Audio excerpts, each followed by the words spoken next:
Viongozi wa nchi za Afrika wanatarajiwa kujadili rasimu ya hati ya makubaliano MOU kati ya Umoja wa Afrika AU, Jumuiya za Kiuchumi za Kikanda RECS na mifumo ya kikanda kuhusu matumizi ya kikosi cha akiba cha Afrika, Africa Standby Force ASF, katika mkutano wa 39 wa umoja huo unaotarajiwa kuanza Jumamosi katika mji mkuu wa Ethiopia, Addis Ababa. Kwa mujibu wa rasimu ya programu ya mkutano huo wa kila mwaka, hati hiyo ya makubaliano inalenga kuweka mfumo wa pamoja ushirikiano, uratibu wa matumizi ya kikosi cha akiba cha Afrika ambacho kimekuwa kikitambuliwa kama chombo muhimu katika kuimarisha amani, usalama na utulivu barani Afrika. Kikosi cha ASF kilianzishwa rasmi mwaka 2003 chini ya itifaki ya kuanzishwa kwa Baraza la Amani na Usalama la Umoja wa Afrika kwa lengo la kuwa na uwezo wa kuwapeleka wanajeshi, polisi na wataalamu wa kiraia kwa haraka katika maeneo yenye migogoro. Kwa mujibu wa nyaraka za Umoja wa Afrika, ASF iliundwa na vikosi vya kikanda vitano vinavyowakilisha kanda ya kaskazini, magharibi, kati, mashariki na kusini mwa Afrika kwa lengo la kuwa na uwezo wa jumla wa makumi ya maelfu ya wanajeshi wanaoweza kuitwa wakati wa dharura.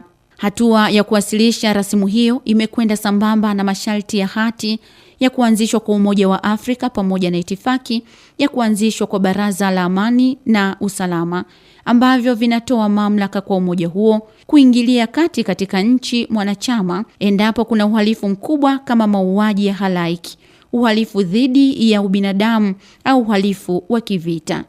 Kupitishwa kwa makubaliano hayo kutaimarisha uratibu kati ya AU na jumuiya za kikanda kama ECOWAS, SADC,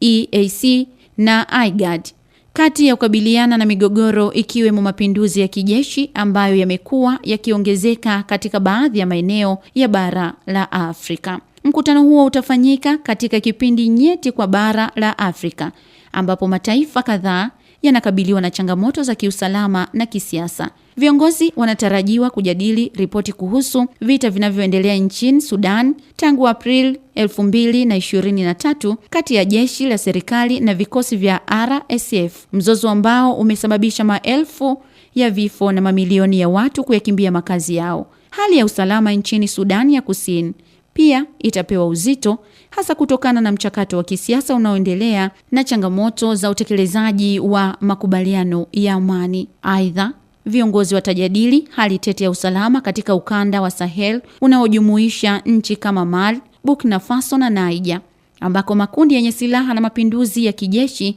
yameathiri utawala wa kiraia na usalama wa raia. Takwimu za mashirika ya kimataifa zinaonyesha kuwa maelfu ya watu wamepoteza maisha katika mashambulizi ya wanamgambo katika ukanda huo katika miaka hivi karibuni, huku mamilioni wakihitaji msaada wa kibinadamu. Ajenda nyingine muhimu ni kujadili matokeo ya utafiti kuhusu athari za kutambua ukoloni kama uhalifu dhidi ya binadamu. Pendekezo hilo pia linachunguza uwezekano wa kuainisha baadhi ya matendo yaliyofanyika wakati wa enzi za utumwa, uhamishaji wa kulazimishwa na ukoloni kama matendo ya mauaji ya kimbari dhidi ya watu wa Afrika. Hoja hiyo imeibuka upya katika miaka ya karibuni kufuatia wito wa haki ya kihistoria, fidia na utambuzi wa madhara ya karne nyingine za utumwa wa biashara ya utumwa wa kuvuka bahari ya Atlantic na ukoloni wa Ulaya barani Afrika.